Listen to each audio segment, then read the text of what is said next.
भू कानून तो कहने को तो उत्तराखंड का है, लेकिन उत्तराखंड का है ही नहीं। कानून में एक बहुत बड़ा लूपहोल है जो सारी कहानी को बदल देता है। हम किस तरह से अपने लैंड को प्रोटेक्ट करके हम किस तरह उसको किस चीज में उसको प्रमोट कर रहे हैं, इसमें कोई क्लैरिटी ही नहीं है। हमारी व्यक्ति है वो 250 स्क्वायर मीटर से ज्यादा जमीन नहीं ले सकता है फॉर रेजिडेंशियल पर्पस।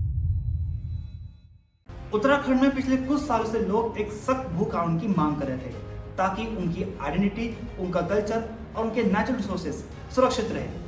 अब ऐसा इसलिए क्योंकि 2018 के भू कानून के चेंजेस के बाद उत्तराखंड में अंधाधुंध डेवलपमेंट हो रहा था, जिसकी वजह से यहाँ के नेचुरल रिसोर्सेज, यहाँ का एनवायरनमेंट और यहाँ की डेमोग्राफी पे एक नेगेटिव इम्पैक्ट बन रहा था, जिसको देखते हुए बहुत से लोग सड़कों में आए, कई रैलीज की और कई विरोध प्रदर्शन किया, जिसको देखते हुए 19 फरवरी 2025 को उत्तराखंड के मुख्यमंत्री श्री पुष्कर सिंह धामी उत्तराखंड भू कानून 2025 लेके आए, जिसको 2003 और 2007 की तरह उत्तर प्रदेश जमींदार abolition and land reform act 1950 को अमेंड करके लागू किया गया। उत्तराखंड भू कानून 2025 में आके क्या क्या संशोधन किए हैं और क्या इसकी सबसे महत्वपूर्ण बातें हैं, उसको हम एक एक करके समझते हैं। सबसे पहले और सबसे इंपॉर्टेंट बात जो इस भू कानून की वो ये है कि ये भू कानून 13 में से 11 जिलों में लागू होगा। हरिद्वार और उधम सिंह नगर को छोड़कर ये भू कानून बाकी के 11 जिलों में लागू होगा। दूसरी बड़ी बात यह है कि जो रेजिडेंशियल पर्पस के जो लिमिट सेट थी पहले 250 स्क्वायर मीटर के लिए, उसको वापस इस भू कानून में ऐड कर दिया गया है। मतलब कि जो बाहरी व्यक्ति है वो 250 स्क्वायर मीटर से ज्यादा जमीन नहीं ले सकता है फॉर रेजिडेंशियल पर्पस। और इसके साथ साथ उनको एक एफिडेविट भी जमा करना है। जी हाँ, एक एफिडेविट जिसमें उनको बताना है कि उनके और उनके परिवार में इस जमीन के अलावा और कोई भी जमीन उत्तराखंड राज्य में नहीं है।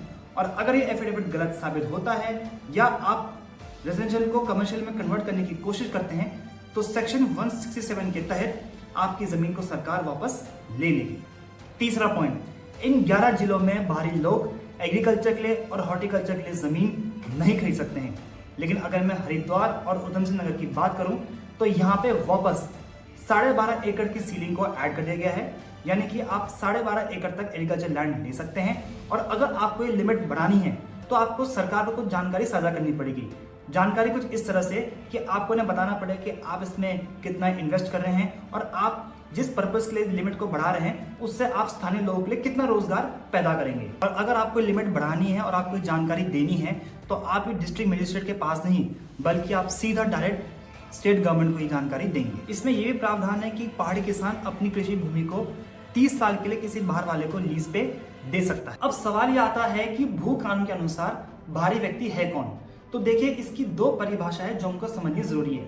सबसे पहले तो यह है कि अगर आपके या आपके फैमिली में, अब फैमिली में इंक्लूड होता है हस्बैंड, वाइफ, बच्चे, आपके पेरेंट्स एक्सेट्रा, अगर आपके परिवार के पास या आपके पास 12 सितंबर 2003 से पहले कोई भी प्रॉपर्टी या जमीन उत्तराखंड राज्य में नहीं थी तो आप यहाँ के बाहरी व्यक्ति कहलाए जाएंगे और आप पे ये कानून लागू होगा।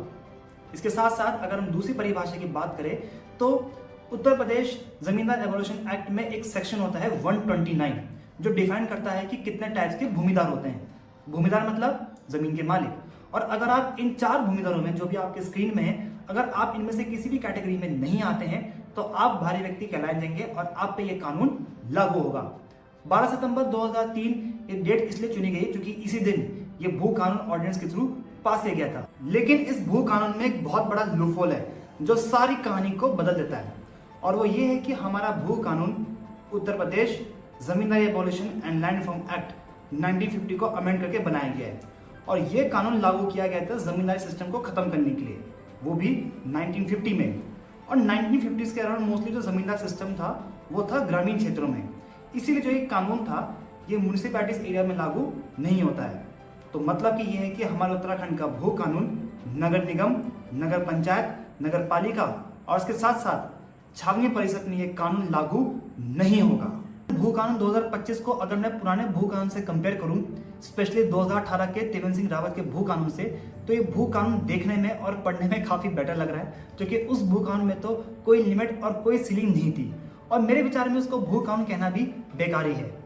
और अगर मैं इस भू कानून को 2007 और 2003 के भू कानून से कंपेयर करूं, और हाँ, मैं यहाँ पे 2003 और 7 के भू कानून को एक साथ लेके चल रहा हूँ क्योंकि दोनों भू कानून में सिर्फ एक ही अंतर है, और वो ये है कि 2003 के भू कानून में आपको सिर्फ 500 स्क्वायर मीटर तक की परमिशन मिली थी जमीन खरीदने के लिए फॉर रेजिडेंशियल पर्पस। वही रेजिडेंशियल के लिए 2007 में आपको सिर्फ 250 स्क्वायर मीटर तक की अनुमति मिली थी, जो कि 2025 के भू कानून में भी लागू होता है। और अगर मैं 2007 के और 2025 के भू कानून को कंपेयर करूं तो यहाँ पे कुछ महत्वपूर्ण बातें निकल के आती है जो हमको जाननी जरूरी है। सबसे पहले ये है कि 13 में से 11 जिलों में बाहरी व्यक्ति एग्रीकल्चर के लिए और हॉर्टिकल्चर के लिए जमीन नहीं खरीद सकते हैं। दूसरा ये है कि ऑनलाइन पोर्टल तैयार किया जाएगा जिसमें सभी डिस्ट्रिक्ट मजिस्ट्रेट स्टेट गवर्नमेंट को अपडेट्स देंगे जमीनों के बारे में और सारी जानकारी वहाँ पे देंगे। और तीसरा ये है कि रेजिडेंशियल पर्पस के लिए भी अगर आप जमीन लेते हैं तो आपको एफिडेविट देना है जिसमें आपको बताना है कि आपकी इस भूमि के अलावा कोई और जमीन या आपके परिवार के पास कोई और जमीन उत्तराखंड राज्य में नहीं है। और मेरे विचार में ये भू कानून 2025 के प्लस पॉइंट भी है, लेकिन बात घूम फिर के वही आती है कि हमारा भू कानून सिर्फ और सिर्फ ग्रामीण क्षेत्रों में ही लागू होता है। ये नगर निगम, नगर पंचायत, नगर पालिका और छावनी परिषद से बाहर है और लगभग 40 से 60% तक का जो उत्तराखंड का क्षेत्र है वो भू कानून से बाहर ही है ऑलरेडी। और सबसे बड़ी बात तो ये है कि कानून में ये भी लिखा गया है कि जो गांव या जो ग्राम पंचायत जो कभी भविष्य में अगर नगर निगम में या म्यूनिसिपैलिटी में अगर आती है तो वहाँ भी भू कानून लागू नहीं होता है। तो मतलब ये है कि यहाँ पे खेल अब पूरा सरकार का है कि वो अपने कन्वीनियंस के हिसाब से जो भी चाहे जिस क्षेत्र को भू कानून से बाहर कर सकती है। अगर आप मेरे विचार पूछे उत्तराखंड के भू कानून 2025 को लेकर तो ये भू कानून उत्तराखंड के लोगों की एक्सपेक्टेशंस को बिल्कुल ही मैच नहीं करता है।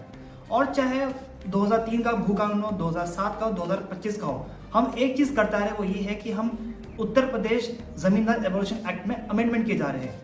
और मजे की बात तो है कि ये एक्ट तो 1950 में लागू किया था जमींदार सिस्टम को खत्म करने के लिए, वो भी ग्रामीण क्षेत्रों के लिए। कहाँ 1950 और कहाँ 2026, ठीक है। हमारे राज्य को अलग हुए उत्तर प्रदेश से 25 साल हो गए हैं, लेकिन अभी भी हम उत्तर प्रदेश के कानून को यूज करे जा रहे हैं, ठीक है। जबकि हम भूल गए हैं कि हम यूपी से अलग इसीलिए हुए थे क्योंकि उत्तराखंड की ज्योग्राफी, उत्तराखंड का कल्चर, उत्तराखंड की डाइवर्सिटी उत्तर प्रदेश से बहुत अलग है और उसको प्रोटेक्ट करने के लिए ही हमने अलग राज्य बनाया था और उसकी रक्षा करने के लिए हम एक सख्त भू कानून की एक्सपेक्ट कर रहे थे। लेकिन ये भू कानून तो कहने को तो उत्तराखंड का, लेकिन उत्तराखंड का है ही नहीं। इसमें हमने नगर के जो हमारे शहर है हमने उसको बिल्कुल अलग कर दिया। हम ये मानते हैं कि देखिए शहर में रेवेन्यू चाहिए, हमें वहाँ पे इतनी रिस्ट्रिक्शंस नहीं करनी चाहिए, लेकिन ऐसा तो नहीं है ना कि वहाँ पे अंधाधुंध डेवलपमेंट होता जाए और वहाँ की इकोसिस्टम बिल्कुल बर्बाद हो जाए। हमने देहरादून देख लिया, हमने ऋषिकेश देख लिया, हमने हल्द्वानी देख लिया, ऐसे कई हमने शहर देख लिए यहाँ पे। क्योंकि हमारा जो नगर निगम के भी जो कानून है वो भी उत्तर प्रदेश म्यूनिसिपैलिटी एक्ट 1916 का है। तो यार मतलब हमारे सारे कानून तो यूपी के चल रहे हैं, ठीक है। और कोई ऐसी सरकार आई नहीं जिसने मेहनत करके थोड़ा ग्राउंड एनालिसिस करके लोगों से बात करके एक ऐसा कानून लेके आए जो उत्तराखंड में सस्टेनेबल डेवलपमेंट को भी प्रमोट करे, जिसमें हमारे इन्वेस्टमेंट्स भी अच्छे हो और हमारे रिसोर्सेज प्रोटेक्टेड रहे और हमारे स्थानीय लोगों को उनके राइट्स मिले, उनको मतलब इग्नोर ना किया जाए। हम बार बार ये तो कहते हैं कि हमारा भू कानून हिमाचल प्रदेश की तरह होना चाहिए, लेकिन हम ये भूल गए हैं कि जो हिमाचल प्रदेश का भू कानून है उसमें उनकी विजन और उनकी क्लैरिटी दिख रही है कि वो अपने एग्रीकल्चर लैंड को प्रोटेक्ट करना चाहते हैं क्योंकि वो अपने स्टेट को एग्रीकल्चर में आगे देखना चाहते हैं। वेरस हमारे उत्तराखंड का भू कानून में तो कुछ क्लैरिटी दिखती ही नहीं है। हमने बोल दिया था कि ये ज़मीन की यहाँ पे इतनी लिमिट है, इतना वो है, इतना ले लो, ये ले लो, लेकिन हम किस तरह से अपने लैंड को प्रोटेक्ट करके हम किस तरह उसको किस चीज़ में उसको प्रमोट कर रहे हैं इसमें कोई क्लैरिटी ही नहीं है, ठीक है। ना हम बागवानी में, ना एग्रीकल्चर में, ना इंडस्ट्री में, हम किस चीज़ में हम कर रहे हैं हमें समझ नहीं आ रहा। कहने को तो हम बोलते देखो हम टूरिज्म में आगे बढ़ेंगे, लेकिन टूरिज्म के नाम तो यहाँ पर डिस्ट्रक्शन हो जा रहा है। अंत में मैं ये कहना चाहता हूँ कि ये उत्तराखंड के लोगों की जिम्मेदारी है कि वो अपनी ज़मीन और अपने रिसोर्सेज की रक्षा करें।